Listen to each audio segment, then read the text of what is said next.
Hello! So in today's video, I wanted to talk about what makes something look high-end. And this question is really simple, but it's also really complex because what makes something high-end is all about our perception of what high-end means, and my perception of that is going to be different than your perception of that, and it may vary even in different parts of the world or different areas of the internet.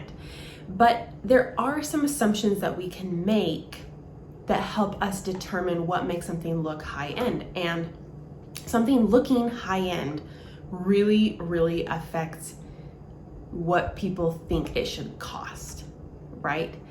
And I really think that pricing and selling sometimes is as simple as looking expensive. If something looks expensive, you don't expect to pay $1 for it or $100 or even $1,000. You expect to pay a lot of money for it. And I think that's basically what branding does, is it eliminates some of the objections that people can have about price because they see this is what it should cost. I would expect something that looks like this to cost that much. Let me cross my legs so that I can sit up here a little bit better.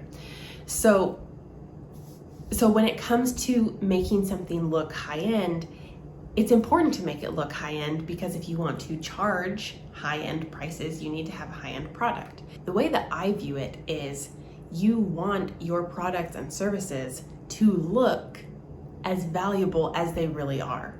And that's where a lot of my clients are stuck. We're not trying to fool anybody into thinking that their products are better than they are. We're just trying to accurately reflect the value of your products and services. Does that make sense?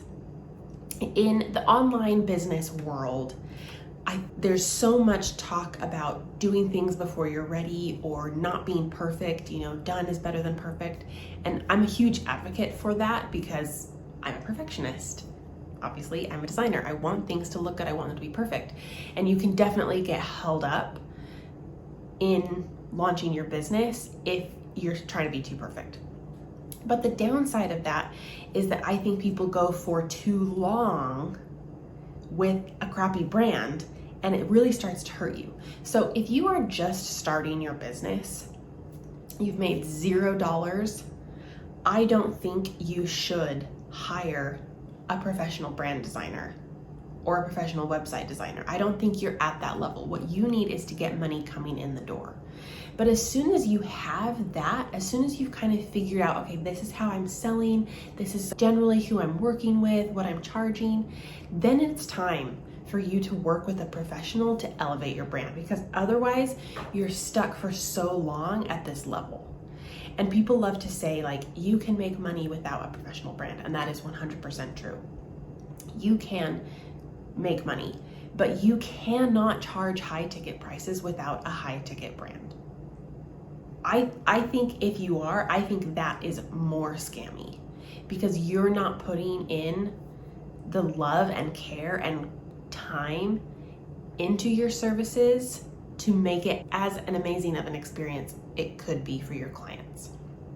I think you get the general idea, right? You can absolutely sell your products with no brand, no website, just get on Instagram. You have something that people need and they buy it. But that runway is pretty short.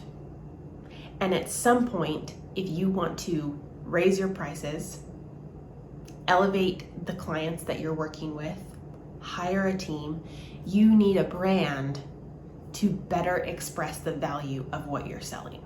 And that's basically what I do. Everything that I do in branding and client attraction basically is to help you elevate that level, to help you charge more, to help you make stronger connections and more of them, make more sales, to attract the kind of clients that you want to attract. I feel like sometimes I stay really up here about why you need to look high-end. And if you're watching this video, you're probably like, I want to look high-end. Tell me how to do it. So that's what I really want to get to.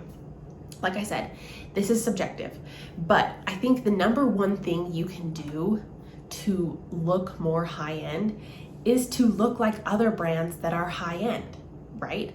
Because our perception of what's expensive is subjective. Look around. Products that are expensive, coaches that are expensive, services that are expensive.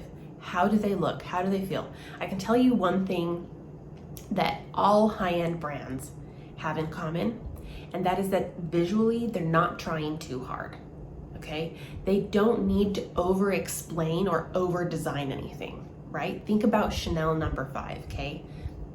Kind of the epitome of a high-end perfume. It's very simple. It's literally a very simple bottle. The shape of it is classic square. You could even say it's boring, and just says Chanel No. 5. And you perceive that as high-end because you think, wow, they must be really confident that this is a good perfume. They must be really confident that people want to buy this, because they're not trying to put anything else on there. They're not trying to say like, this perfume smells really good, or this perfume is really well made. They're presenting it as, obviously you want this perfume. Try it. Okay, and some of that comes with like years and years of branding and marketing, but speaking design-wise specifically, they're not overdoing it, okay? So less is more generally for a high-end brand. The other thing is a high-end brand uses classic design elements. And I don't know about you guys, but I get really bugged when people say like, that's classic, that's trendy, that's timeless, that's modern, because who decides what these things are, okay? But I'll give you a couple of indicators that I use as a designer to help me determine whether something is classic or not. So one kind of metric is, how long has this been around? So for example, cursive script has been around for a very long time. So that could be perceived as more high-end because it's not something that was invented yesterday, right? Same thing with like a letter set type, right? Like that more traditional book set. Like, I don't know if you can see this print right here, but it has the style of being printed on a printing press, okay? Feels old, feels professional, feels traditional. That kind of contributes to classic. So that's one metric for something being classic. The other element of a timeless or a classic design is different design elements and how they work together. So sometimes what we consider a trend is not one individual element, but it's actually the combination of those elements. So in interior design, for example, a trend, right, is the all-white kitchen. White cabinets, white counters, white horizontal subway tile, okay? Each one of those things by themselves is pretty classic, but the combination of those things is what makes it trendy. So that's why I'm not opposed to using watercolor in a brand. But if I'm using watercolor and gold and a cute cursive script, you see how that becomes a trend, okay? The last element of a high-end brand comes when you avoid the extremes. So anything can become trendy or tacky when it's taken to the extreme, and that applies for really minimalist designs and really gaudy, over-the-top designs. If you're using illustrations, keep them pretty moderate. Don't go overboard. It kind of goes back to this like trying too hard vibe, but you want to keep your brand kind of in the middle. It's not too much, it's not too little, it's just right. I think we really, really overcomplicate things when we're trying to make something look high-end. It's kind of like this. The smartest person in the room isn't worried about people thinking that they're the smartest person in the room because they just know. And that's kind of coming back to what I was saying at the beginning. So I kind of talked about like 3 things that kind of make something high-end.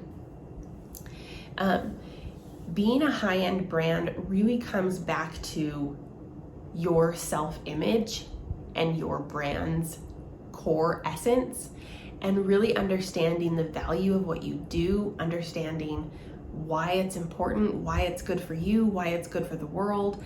And I think if you can master that and then have a beautiful professionally designed brand on top of that, everything kind of falls into place.